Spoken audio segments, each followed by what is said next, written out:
Muy buenos días, queridos hermanos. Dios les bendiga. Es un gusto poder saludarles en el nombre del Señor Jesús en esta hora. Estamos arrancando con la primera lección de este segundo trimestre 2026, cuyo título de la lección de manera general es Creciendo en nuestra relación con Dios. Ese es el título de la lección de manera general.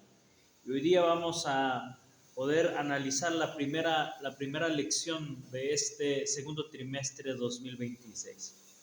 Pero vamos a hacerlo no sin antes pedir la dirección de nuestro Padre Celestial. Así que les invito a que cerremos nuestros ojos y hagamos una oración para comenzar. Querido Padre Celestial, agradecemos el privilegio de esta hora que nos da ese poder abrir tu palabra con libertad. Quisiéramos rogarte para que el poder de tu Espíritu Santo se posesione de nuestras mentes y corazones, de tal manera que al abrir las páginas sagradas puedas enseñarnos e instruirnos a través de ellas.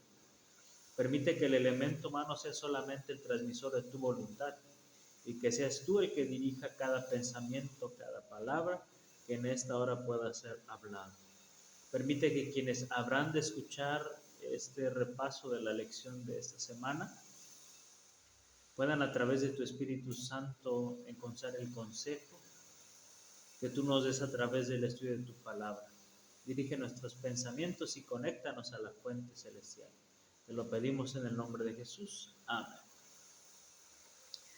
Bien, en esta mañana, en esta primera lección, cuyo título es un título interesante, es un título que nos lleva a la reflexión para que nosotros podamos reflexionar cómo ha estado nuestra situación en estos últimos meses, en estos últimos días o en los últimos años de nuestra vida espiritual.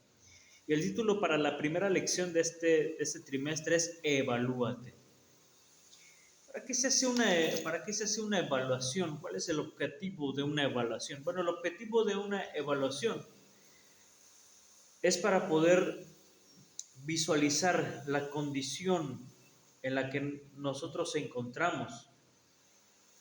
Hablando académicamente, bueno, para ver la condición del estudiante, de lo que ha estudiado, qué tanto ha aprendido y en qué situación tiene problemas o tiene deficiencias. Y esta evaluación que nos sirve para analizar nuestra condición, a su vez también nos ayuda para poder ver qué áreas necesitamos nosotros mejorar y en las que necesitamos trabajar y reforzar para poder estar adecuados en nuestra situación. El versículo para memorizar, el versículo clave de esta semana se encuentra en el libro de Juan, capítulo 15, versículo número 9. Como el Padre me amó, también yo los he amado. Querido, Dios está tan preocupado por nuestra situación espiritual, nuestra situación, porque Él nos ama y Él quiere lo mejor para nosotros. Aquí hay algunas preguntas para reflexionar, para que nosotros podamos reflexionar personalmente. ¿Cómo describirías tu relación con Dios? ¿Como una relación buena, saludable? ¿Es vibrante y sólida? ¿Inviertes tiempo en ella, escudriñando su palabra, inspirada y hablando con Él como un amigo mediante la oración? Si es así, ¿cuánto tiempo dedicas a estas dos actividades? ¿Cómo es nuestra relación con Dios? Porque esa es la evaluación.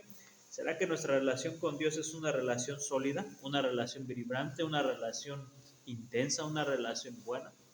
Es una relación a la que apenas dedicamos algunas migajas de nuestro tiempo. Bueno, eso quedará a consideración y análisis de cada uno de nosotros. Hoy estudiaremos una de las cartas que el apóstol Pablo escribió en el pasado a algunas de las iglesias de Asia. Y la que estudiaremos en esta mañana, la que es el objetivo del estudio de esta mañana, es la que se encuentra en el capítulo número 3 del libro de Apocalipsis, en los versículos 14 al 22. Allí nosotros encontramos este primer estudio de esta lección. Y vamos a ver el primer versículo que está allá en el libro de Apocalipsis capítulo 3, en el versículo 14, que dice así: escribe al ángel de la iglesia en la Odisea: he aquí el amén y el testigo fiel y verdadero, el principio de la creación, dice es. Vamos a ver en esta carta que hay tres figuras importantes y tres figuras que necesitamos mencionar para poder comprender el estudio de esta carta. Y las tres figuras que nosotros encontramos son el remitente de la carta, quien escribe la carta, quien envía la carta a la iglesia. Y quien escribe la carta a la iglesia es presentado aquí como el amén, como el testigo fiel y verdadero y como el principio de la creación. Ya en la lección anterior en Colosenses vimos que Jesús es el principio, el originador de la creación de este vasto universo.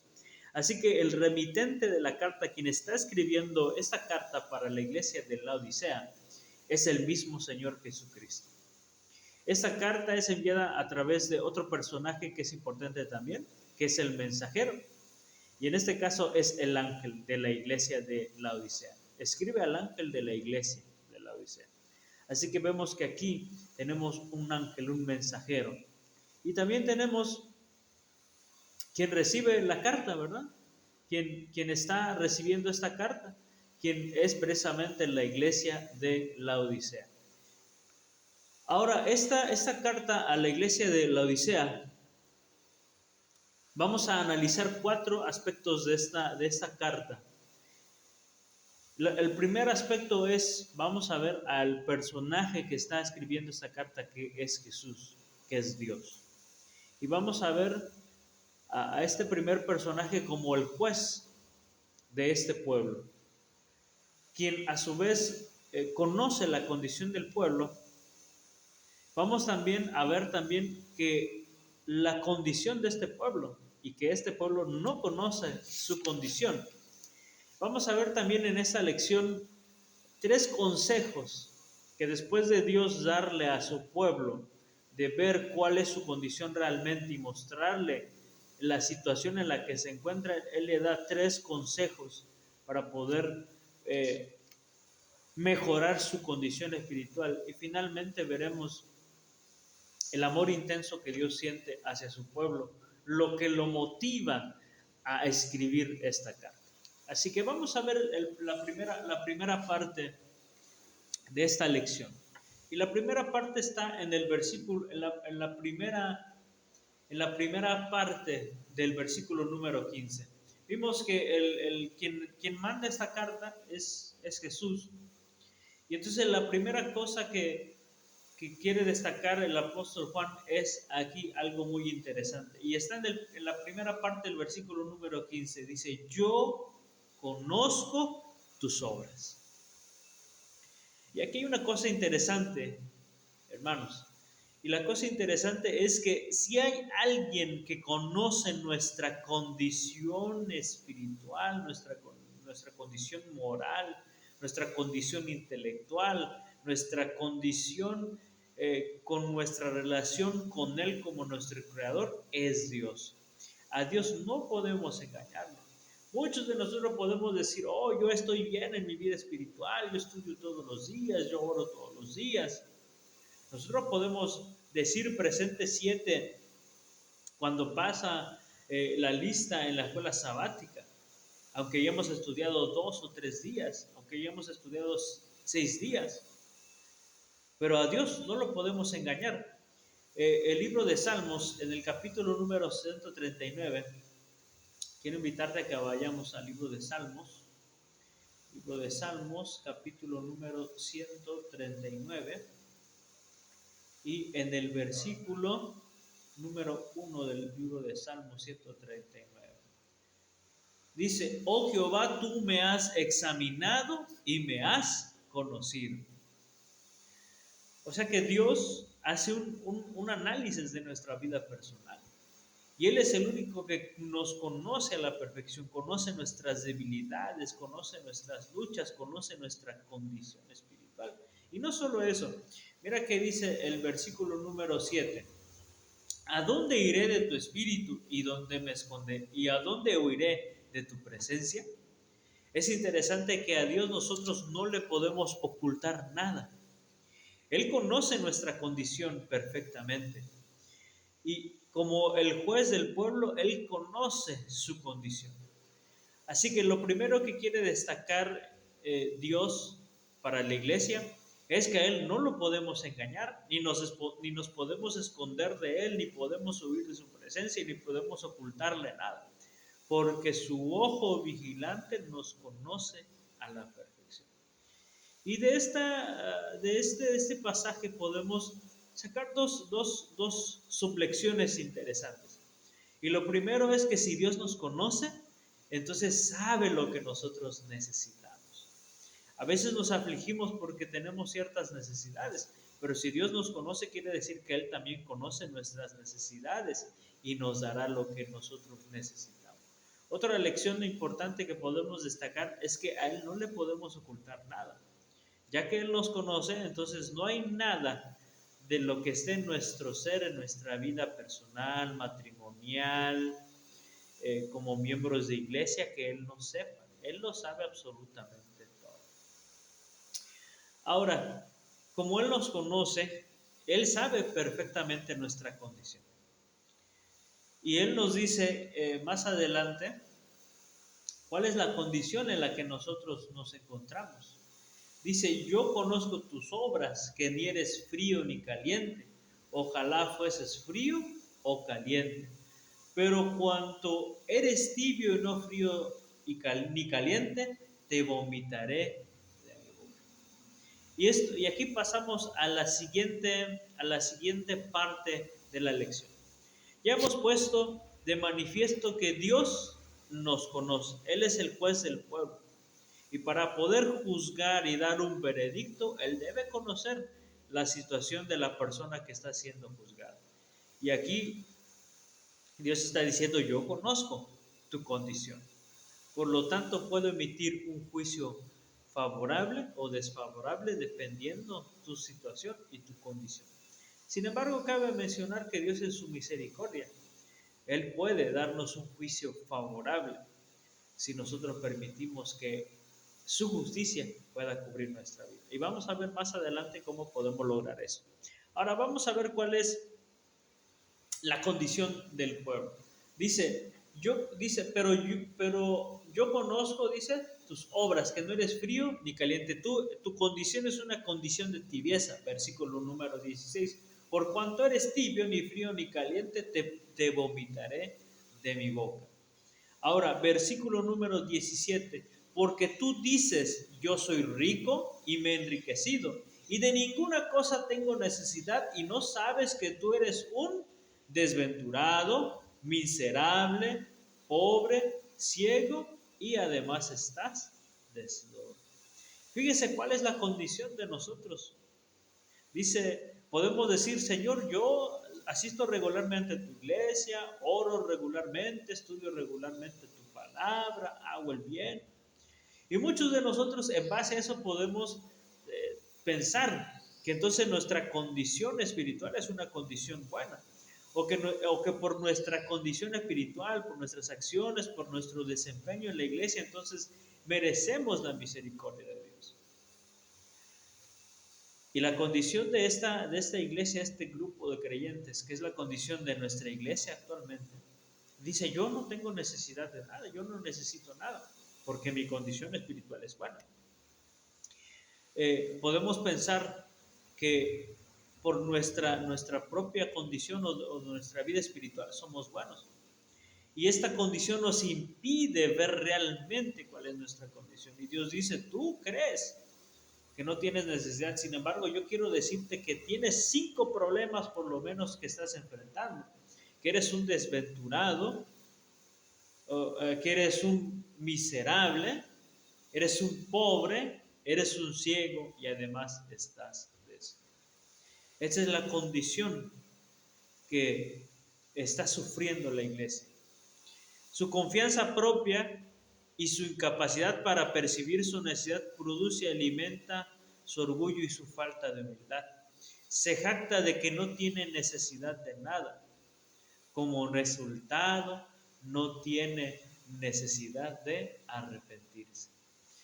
Así que ya vimos, número uno, que Dios conoce nuestra condición y Él sabe que estamos en necesidad. Sin embargo, nosotros mismos no podemos ver esa condición. Por eso el mismo Dios le dice a la iglesia: yo sé cuál es tu condición. Y tú tienes un problema severo. Eres un desventurado, eres un miserable, eres un pobre, eres un ciego y además estás desnudo. Pero queridos, no todos son malas noticias. Aquí vienen las buenas noticias, porque Dios siempre tiene buenas noticias.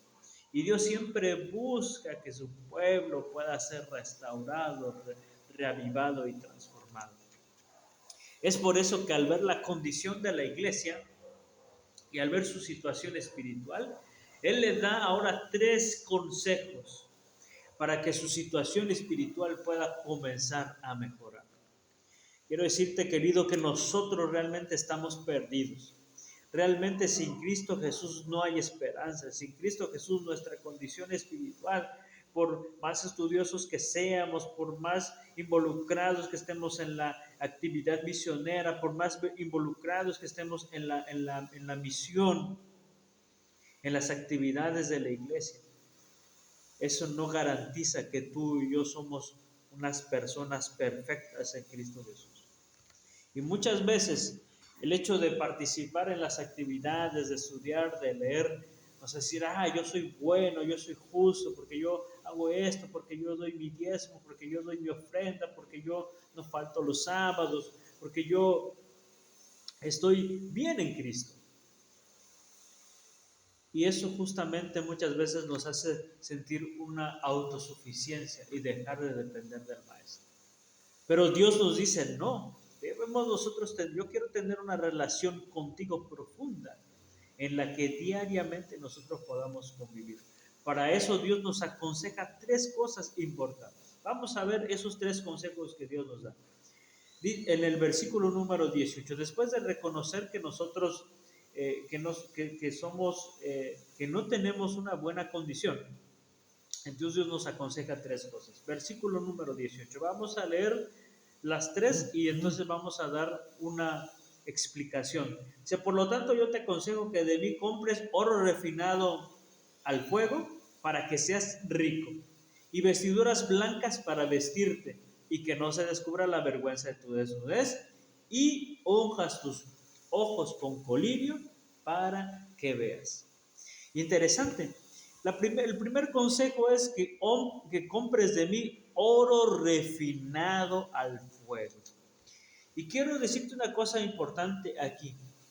El Señor Jesús nos está pidiendo que nosotros compremos un oro auténtico, un oro refinado al fuego, un oro que no sea un oro de imitación, un oro que no sea un oro con escorias o que esté mediamente limpio, o un oro que sea imitación, como ya decía, sino que la invitación de Dios es que compremos de él un oro auténtico.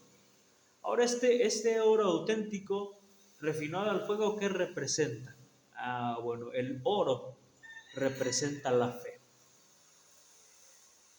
Y que haya sido refinado al fuego representa la fe que ha sido probada y que ahora, al ser probada en el fuego, se ha visto que es una fe auténtica. ¿Qué está diciendo el Señor Jesús? Que nosotros podamos tener una fe auténtica, una fe verdadera. El Señor advierte al pueblo contra una religión falsa y superficial.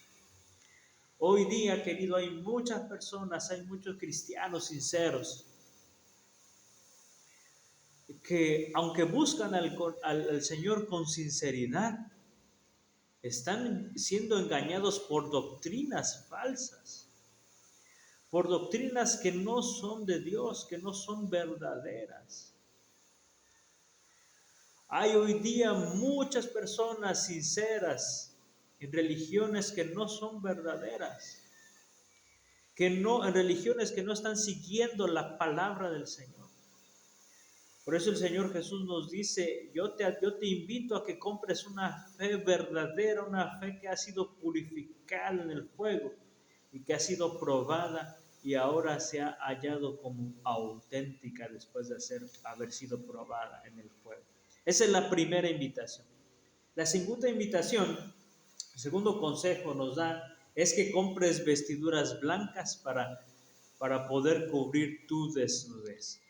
¿Qué representan las vestiduras blancas? Vamos a ir al libro de Gálatas, al capítulo número 3, el versículo 27. ¿Qué representan las vestiduras?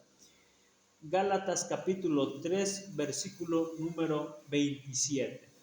Dice, porque todos los que habéis sido bautizados en Cristo, de Cristo estáis revestidos. Las vestiduras blancas representan la justicia de Cristo Jesús.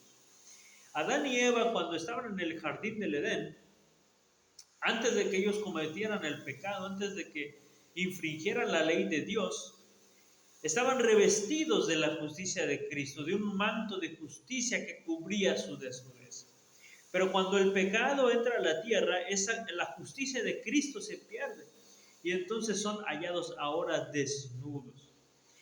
Y la justicia, las vestiduras blancas que está pidiendo que compremos nosotros de Él es la justicia inmutable de Cristo Jesús. Y adicionalmente el apóstol Juan, o Jesús a través del apóstol Juan dice que estas vestiduras deben ser vestiduras blancas. Y el blanco representa la pureza de Cristo Jesús y su justicia. Y finalmente el último consejo que le da, dice, y unjas tus ojos con colirio para que veas. Actualmente la iglesia de la Odisea no puede ver su condición porque está cegada por el pecado, está cegada por la autosuficiencia, está cegada por el orgullo. Y por eso nuestro Señor Jesús le dice, aconseja a la iglesia, yo te aconsejo que compres colirio. ¿Qué era el colirio? Bueno, históricamente en esta región donde está desplantada la iglesia o donde estaba erigida la iglesia de la Odisea, había un grupo de personas que habían hecho un grupo de medicina. Y entonces ellos habían descubierto un polvito que se colocaba en los ojos, cuyo nombre era colirio. Y este colirio era para poder poner en la vista y mejorarla. Así que de ahí el apóstol Juan y Jesús toman el símbolo del colirio. ¿Qué representa el colirio? ¿Qué representa el colirio? El colirio representa la obra del Espíritu Santo en nuestra vida. Quiero llevarte rápidamente al libro de Juan, al capítulo número 16, en los versículos 7 y 8. Pero yo os digo la verdad, os conviene que yo me vaya, porque si no me fuera, el Consolador o el Espíritu Santo no vendrá a vosotros, mas si me fuere, os lo enviaré. Y cuando Él venga, convencerá al mundo de pecado, de justicia y de juicio. Es decir, les hará ver cuál es su condición. Así que el colirio representa el Espíritu Santo, que nos da a nosotros la capacidad de ver cuál es nuestra condición espiritual, de ver cuál es nuestra condición, nuestra vida. Por eso Dios aconseja que nosotros pidamos el poder del Espíritu Santo para que Él nos haga ver nuestra condición y entonces al ver nuestra condición espiritual vayamos a Cristo Jesús. Y finalmente la lección termina con la última lección espiritual, que es el amor intenso y profundo de Dios que motiva a Dios a escribir esta carta. Y eso está en el versículo número 19 y 20. Dice, yo reprendo y castigo a todos los que amo. Sé pues celoso y arrepiéntete. He aquí yo estoy a la puerta y llamo. Si alguno oye mi voz, abre la puerta, entraré a él, cenaré con él y él conmigo. Dice, yo castigo y reprendo a todos los que amo.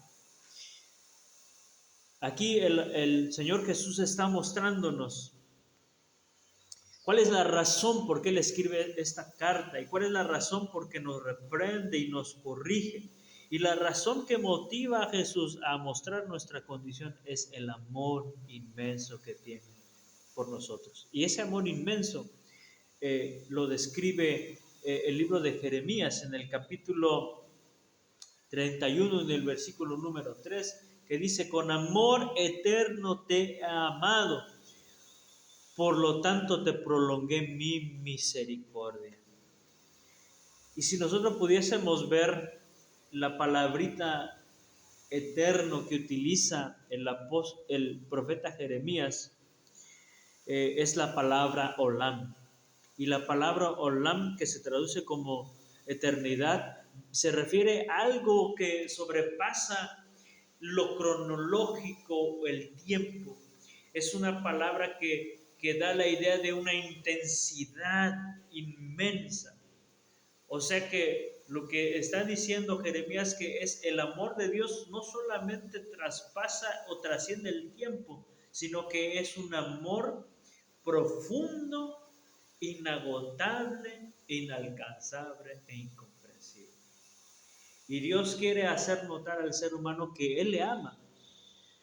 Y al mostrarle su amor, Él espera que al comprender la profundidad o al comprender de manera humana la profundidad de ese amor tan inmenso, pueda entonces proceder Él a arrepentirse de su condición y buscar a Dios. Y finalmente, ese amor de Jesús lo insta, lo motiva a buscarnos. Aquí yo estoy a la puerta y llamo. Si alguno oye mi voz y abre la puerta, entraré a él, cenaré con él y él conmigo. Ese amor tan inmenso y tan profundo es el que motiva a Jesús a buscarte diariamente. Diariamente Él está a la puerta de nuestro corazón, insistiendo, buscándonos, tocando, esperando que tú y yo podamos darle una oportunidad para que pueda ser parte de nuestra vida y entonces podamos tener una relación profunda y estrecha con Él. Querido amigo, querido hermano, Jesús diariamente, todos los días, se levanta muy temprano y espera que tú y yo podamos dedicar tiempo para poder conversar con Él a través de la oración y para escuchar su voz a través de su palabra. Él está diariamente a las puertas de nuestro corazón. La pregunta en esta hora es, ¿le dejarás esperando o le abrirás la puerta de tu corazón para así poder comenzar a crecer en una relación profunda y maravillosa con tu Creador? Mi deseo en esta hora es que tú y yo podamos abrirle la puerta a nuestro corazón para que Él pueda transformar esta condición pecaminosa y miserable en una condición de esperanza, de vida eterna y de salvación. Que Dios bendiga su palabra y que Dios bendiga tu relación con Él y que en este trimestre podamos crecer en nuestra experiencia con Él. Que el Señor te bendiga, es mi deseo y mi oración.